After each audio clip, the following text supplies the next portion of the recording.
বর্তমান বাংলাদেশের করুণ পরিস্থিতি আপনারা দেখতেছেন। বেশি আমাকে ব্যাখ্যা করার সময় নাই, সুযোগ নাই, ব্যাখ্যা করার প্রয়োজনও নাই। চতুর্দিকে চলছে হানাহানি, খুনাখুনি, রক্তপাত। মাত্র 2-1 দিন আগে আমাদের এক সন্তান, একজন নওজোয়ান আইনজীবী, অল্প বয়সের একজন আইনজীবী সাইফুল চলে গেল।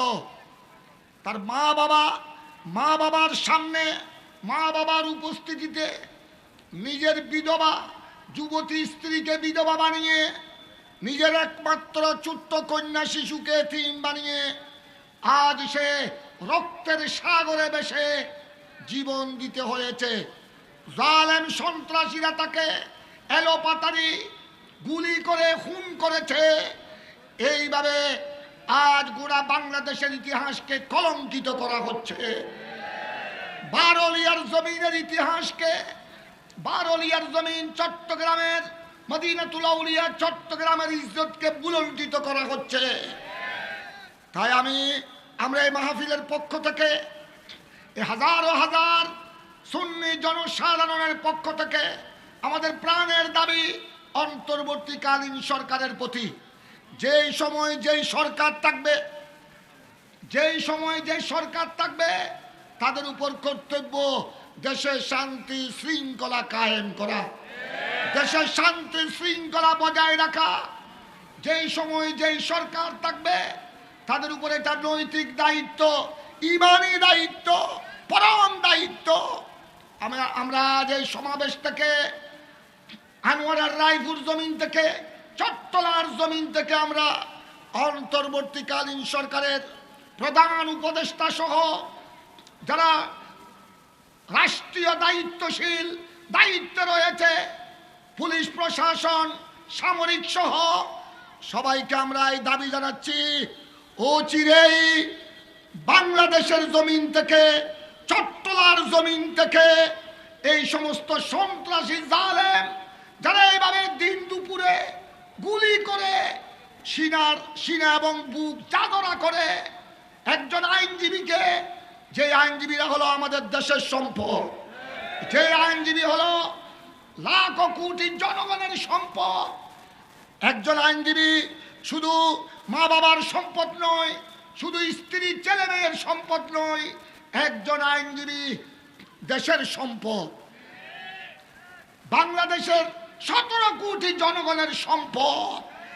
আর এইসব জালিম সন্ত্রাসীরা, তাদের সন্ত্রাস থেকে একজন আইনজীবী পর্যন্ত রক্ষা পাচ্ছে না।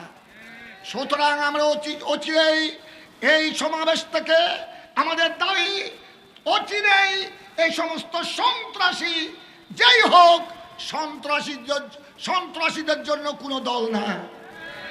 চুরের জন্য মসজিদ মন্দির এক বরাবর, চুরের জন্য কোনো ধর্ম নাই। চুর খানায় কাবা বাইতুল্লাহ সেখানেও চুরি করে, চুর সুযোগ পেলে মন্দিরও চুরি করে, আল্লাহর ঘর মসজিদও চুরি করে।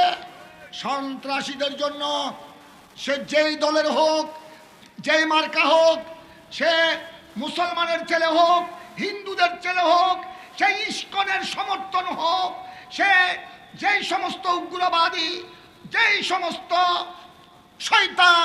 শয়তানের বাচ্চা, এই জালেম সন্ত্রাসী যারা বাংলাদেশের জমিনকে, চট্টলার জমিনকে রক্তের সাগরে পরিণত করছে, অচিরেই যথাযথ গোয়েন্দার মাধ্যমে, যথাযথ বিচারের মাধ্যমে আইনের কাঠগড়ায় হাজির করার জোর দাবি জানাচ্ছি। অচিরেই সন্ত্রাসী কার্যকলাপ বন্ধ করার জন্য এই মাহফিল থেকে আমরা বর্তমান সরকারের নিকট জোর দাবি জানাচ্ছি। আপনারা সবাই কি একমত? সাথে সাথে আপনারা দেখলেন ভিডিও অনলাইনের মাধ্যমে, আমিও দেখলাম, বড় দুঃখ লাগে। আলেম সমাজের কলঙ্ক, ইসলামকে কলঙ্ক করছে। কিছুদিন আগে আপনারা দেখলেন যেটা ঢাকা বাইতুল মুকাররম জাতীয় মসজিদ, ঢাকা বাইতুল মুকাররম জাতীয় মসজিদ, আরো জুমার দিন ছিল, জুমার দিন যে জুমার দিন হলো বিশ্বের মুসলমানের জন্য ঈদের দিন, যেই জুমার দিন হলো গুরুত্বপূর্ণ দিন, সেই দিনে জুমার নামাজের সময় জাতীয় মসজিদ ঢাকা বাইতুল মুকাররমে জুতার বাক্স মারামারি। একজন খতিবকে কেন্দ্র করে খতিবের অনুসারীদের মধ্যে আল্লাহর ঘর জাতীয় মসজিদ বাইতুল মুকাররমে জুতা মারামারি। বর্তমান অনলাইন জমানা, অনলাইন পৃথিবী, ইউরোপ সহ গোড়া বিশ্বে এই ভিডিও ভাইরাল হয়ে গেল। ইহুদি খ্রিস্টানরা আজ হাসতেছে, যারা নাস্তিক, ইসলামের দুশমন, যারা আমার নবীর শত্রু, খুদার দ্রোহী, এরা সাহস পাচ্ছে, দেখো এরাই মৌলানা, এরাই মৌলবী, কত বড় বড় গায়ে পাঞ্জাবি, মাথায় পাগড়ি আর হাতে লাঠি, আর মসজিদে তাদের যেটা মসজিদ উপাসনা ইবাদতের প্রাণ কেন্দ্র, সেইখানে জুতার বাক্স মারামারি। আজ ইসলামকে কলঙ্কিত করছে এই সমস্ত মুনাফিকের বাচ্চারা। গত কয়েকদিন আগে আপনারা দেখলেন কিভাবে ইসলামকে বেইজ্জত করা হচ্ছে। মাত্র 2-1 দিন আগে ওই ময়মনসিংহ, ওই দরবার আস্তানা, আল্লাহর ওলির আস্তানায় কিভাবে লুট করেছে, কিভাবে লুটপাট করেছে, ডেকসি পর্যন্ত নিয়ে যাচ্ছে, ডেকসি পর্যন্ত নিয়ে যাচ্ছে, ছাগল বেড়া পর্যন্ত নিয়ে যাচ্ছে, লুটপাট করে দিন দুপুরে। গায়ে হলো বিরাট বিরাট জুব্বা, গায়ে বড় বড় জুব্বা, মুখের মধ্যে দাড়ি, গায়ে জুব্বা। আমাদের দেশে গোয়েন্দা সংস্থা আছে না নাই? আমাদের দেশে ওই ময়মনসিংহে পুলিশ প্রশাসন আছে না নাই? আমাদের সামরিক বাহিনী, যারা আমাদের দেশের সম্পদ, সামরিক বাহিনী যারা আমাদের দেশের নিরাপত্তার বড় দলিল। আজ ওই ময়মনসিংহে যারা প্রশাসন আছে, জেলা প্রশাসক আছে, তারা অবশ্যই জানে এই আল্লাহর ওলির আস্তানায় লুটপাট কে করেছে। ভেড়া, দুব্বা, ছাগল এগুলি লুটপাট করে, বড় বড় ডেকসি পর্যন্ত লুটপাট করে কারা নিয়ে গেল।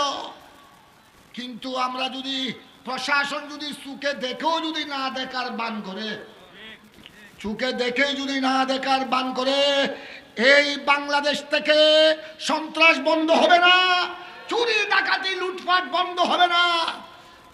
তাই আমরা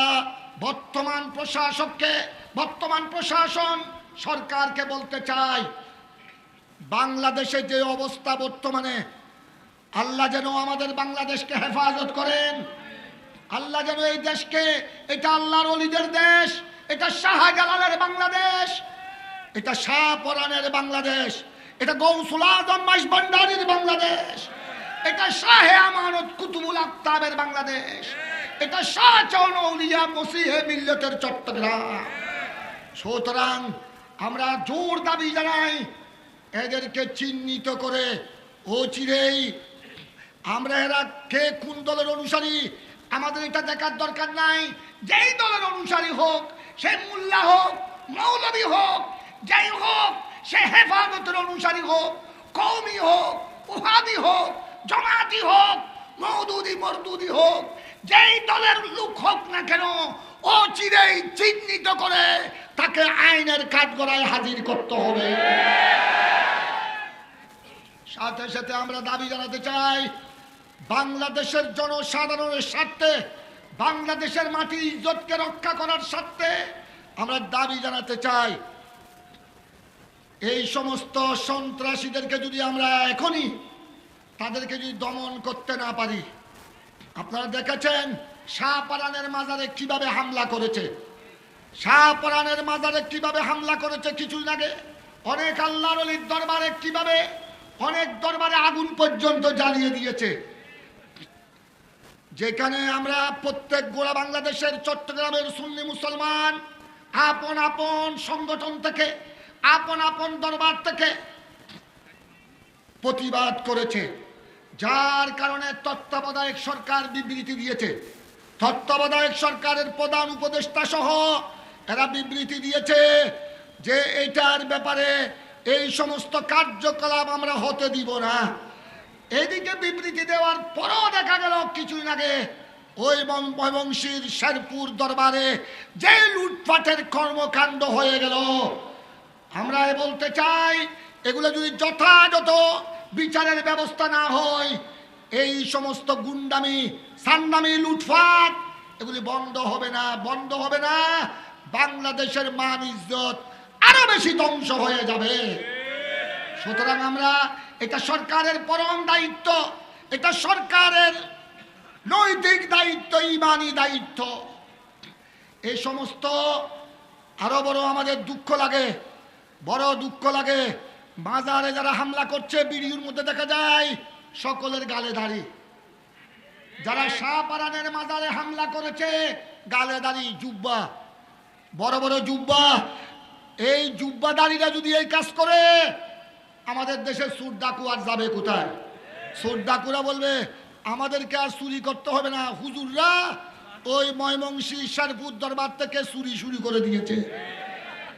তখন সুর ডাকু যাবে কোথায়? সুর ডাকু তো আর সৎ পথে আসবে না। সুর ডাকুকে আমরা সংশোধন করতে পারবো না।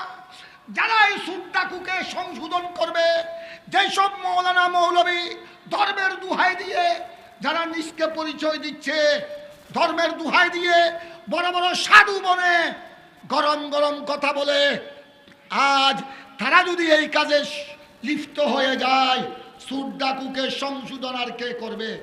এখানে সুর ডাকু তো আর চুরি ডাকাতি তো বন্ধ হবে না, দিন দিন চুরি ডাকাতি বেড়ে যাবে। তাই এখনো সময় আছে, এখনো সুযোগ আছে।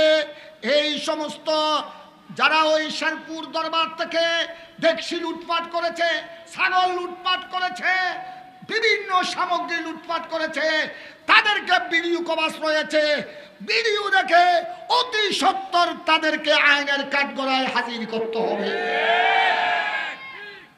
আমরা চাই কোনো দুর্নীতিবাজ যেই সরকারের আমলে হোক না কেন, কোনো দুর্নীতিবাজকে কোনো প্রকৃত মুসলমান সমর্থন দিতে পারে?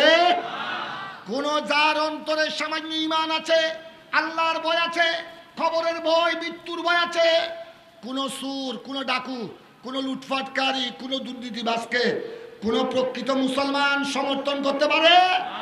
পারে না।